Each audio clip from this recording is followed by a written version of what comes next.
Hello everyone, back to today's second video. We're going to have a look at the weather for the next week to 10 days for today's second video. It's going to take us around the 13th of August, so we're heading into the middle part of the month with the week to 10 day updates now. So it's hot out there again this afternoon. We're seeing temperatures into the low 30s Celsius as we have done on many occasions through this summer. It's another hot afternoon down in the southeast part of the country, and temperatures will be staying pretty warm over the next few days. They will drop back by a few degrees over the weekend. Then early next week, they'll probably pick back up again to below 30s. Before a more definitive drop in temperature takes place around the middle part of the week. And then where we go after that, that's going to be the interesting point of the updates in the next few days, I think. So I'll bring you up to date with everything that's going on in the week to 10 day time frame in a moment. Just to say that today's first video was JMA Friday. As always, on a Friday, we did the Muppet look at. It takes us pretty much to the end of August. So have a look at that and see what could be happening in the next 4 weeks or so. We're going to start off having a look at the latest observations from xcweather.co.uk. So at the moment, our maximum temperature is up to 31 degrees again. That's 88 Fahrenheit. Let's have a look at a few locations. So Stansted is up to 29. London Gatwick is up to 30. Biggin Hill is up to 29. Have a look at Farnborough, that's up to 29 as well. London Heathrow is where we've got 31, 88 in Fahrenheit, and heading up to Bedford up to 28 degrees there. Wittering is at 28 degrees into the Midlands. Waddington is at 27, and Birmingham, not too bad actually, at 24. It does get a little bit cooler the further north where you go. So Blackpool is actually a rather cool 18 degrees, and Esdale-Muir is also at 18 degrees as well. Drumallin is at 19 degrees. Over on the eastern side of Scotland, quite warm there at Aberdeen, up to 23 degrees. Now, there's another hour or two of warming still to go, so I suspect we'll be seeing temperatures by sort of 3:30, 4 o'clock, probably up to around 33 degrees. That's 91 Fahrenheit down in the southeast. Another hot afternoon again down in the southeastern part of the country. And the central temperature is going up as well. We've got 2 days provisional data, and we're back up into the 19s for August. So up to the second provisional, the CT is at 19.2, an anomaly again about 3 degrees above average, and that's going to go up further over the next couple of days. So I expect if we look at this tomorrow, it will probably be above 20 degrees Celsius, but certainly by the early part of next week, I expect that will be above 20 degrees, and then it'll start to drop through the second half of next week, but certainly a hot start to another month. Right, GFS temperature and precipitation ensembles then. So we're looking at Huddersfield today. I've been asked if I can have a quick look at the ensemble for Huddersfield. So the red line here is a 30-year upper air temperature average for Huddersfield. And you can see that we are significantly warmer than average at the moment at Huddersfield, and we will be remaining so right the way through until the early part of next week. That's 7th of August. Just there. Now, beyond that, through the middle part of next week, a definite slide down in the temperature is taking place in Huddersfield, and that'll be representative of many parts of the country, actually going a little bit cooler than average with the upper air temperatures through the middle of next week, which is something that we've not been able to say for quite some time, actually. Then we go through the second week of August into the middle part of the month, and at that point, it looks like we're close to average, really, possibly going a little bit above average, but not a big deviation. We have got one very hot outlier member that's appearing there, that rusty sort of red line. That's quite a hot outlier member. But other than that, not terribly good signs that it's going particularly warm through the middle part of August, although temperatures are lifting up compared to where they'll be through the middle part of next week. So that drop in the temperature in the middle part of next week doesn't last all that long. Overall, not a big deviation up to mid-month through the second week of August. But if any, probably a little bit on the warmer than average side. Also signs of some rainfall coming back as well. So there's a lot of dry weather over the next week. We have got some rainfall for northern England today. Once that's out of the way, plenty of dry weather through to the early part of next week. But very gradually through next week, the precipitation spikes are coming back quite a bit, actually. So around the middle of August, we may be in a more unsettled phase. Temperature anomalies are looking like that from the 3rd to the 11th of August. They're coming out warmer than average for England and Wales, although you'll notice Scotland and Northern Ireland are going down to being close to average there, but for England and Wales it's still warmer than average. Most parts of Europe coming out warmer than average. The biggest anomalies to average across central and again southwestern parts of Europe.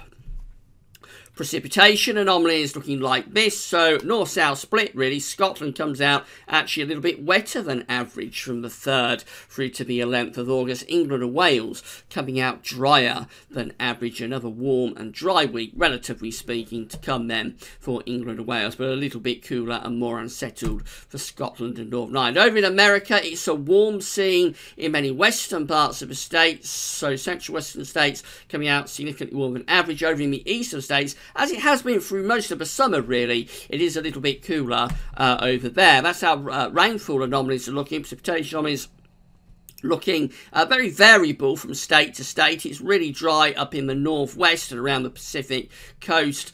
Otherwise, I think there are more states that are a little bit wetter than average than drier than average.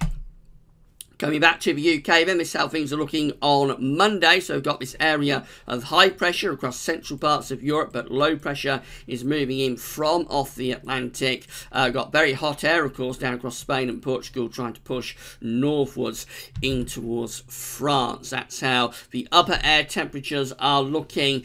So not getting as close with the 20 Celsius ice firm now through the early part of next week. This is the 20 Celsius ice firm just here. You remember a couple of days ago, that was expected to be off the coast of Cornwall by the early part of next week. Now it's being restricted to Spain, Portugal, and the very south of the Bay of Biscay. That's the 15 Celsius ice firm there. That is closer to us. So it is going to be a very warm to hot start to next week. That's Tuesday. Low pressure heading in from off the Atlantic. It's coming into that very warm and humid air, so it might trigger something a little bit thundery on Tuesday. There's our upper air temperatures. Again, not getting that 20 Celsius ice firm as far north now as we was on the model output a few days ago. It's into southern France. It's into the north, the south, I should say, of the Bay of Biscay. But a couple of days ago, that was getting into northern France and the north of Biscay. So definitely that's been pegged down more towards southern parts of Europe now, that 20 Celsius ice firm. So we shouldn't be at risk of breaking any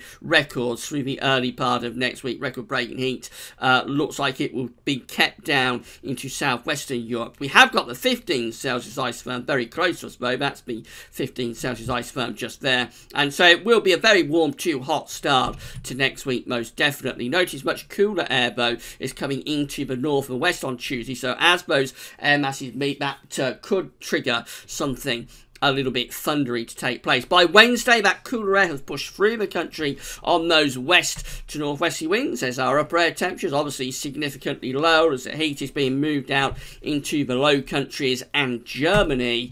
And then through the second half of the next week, it'll be a lot cooler, a lot fresher, a lot more comfortable through the course of Thursday and Friday. Notice by Friday we're beginning to inch the Azores high back towards us, although coming around the top of that high pressure, the wind is still from a west or northwest direction, so it won't be hot, but probably after a little bit of shower interlude through the middle of next week, it starts to turn a bit more settled again towards the end of next week. That's the weekend of the 11th and 12th of August, with high pressure actually quite close to us once again, so a fair amount of dry and fine weather, albeit not as hot as it will be in the coming weekend, but nevertheless that would still be pleasantly warm with temperatures into the mid-20s Celsius, I would have thought. Day 10, which is Monday the 13th of August, looks like that. High pressure again very close to us, ridging in from off the Atlantic. So this is a more settled scenario than we were seeing within the models yesterday. The low pressure rain-bearing systems are up there, going to the north of the country, along with the jet stream as well. Again, it's not a particularly hot scenario. It's not a heat wave, but it would be lifting temperatures again to the mid, possibly even upper 20s Celsius under that ridge of high pressure. In the more extended range, we try and pull down some cooler air from the north again by Wednesday the 15th of August. That's Friday the 17th, winds have actually turned into the north, so that's quite a bit cooler, albeit still with quite a lot of high pressure close to us, so a fair amount of dry weather. And then we finish up actually by sunny 19th of August, that high pressure back in over the top of the country again. So all the time we keep high pressure very close. There's not going to be all that much rainfall away from the far north and west of the country. Many places are going to be dry, but the temperatures will edge back to something closer to average rather than the hot conditions that we've got at the moment. ECMWF looks like that, so the early part of next week again, we've got this heat down to the southwest, below pressure up to the northwest of Scotland, trying to bring cooler air in from off the Atlantic. By Wednesday, that cooler air is pushing through across the country, might trigger something thundery on Tuesday. Then through the second half of next week, it does look quite a lot cooler. There's the upper air temperatures for Thursday, the 9th of August. Again, the heat is being pushed off into Central Europe as those cooler temperatures with the yellow colours head in from off the Atlantic.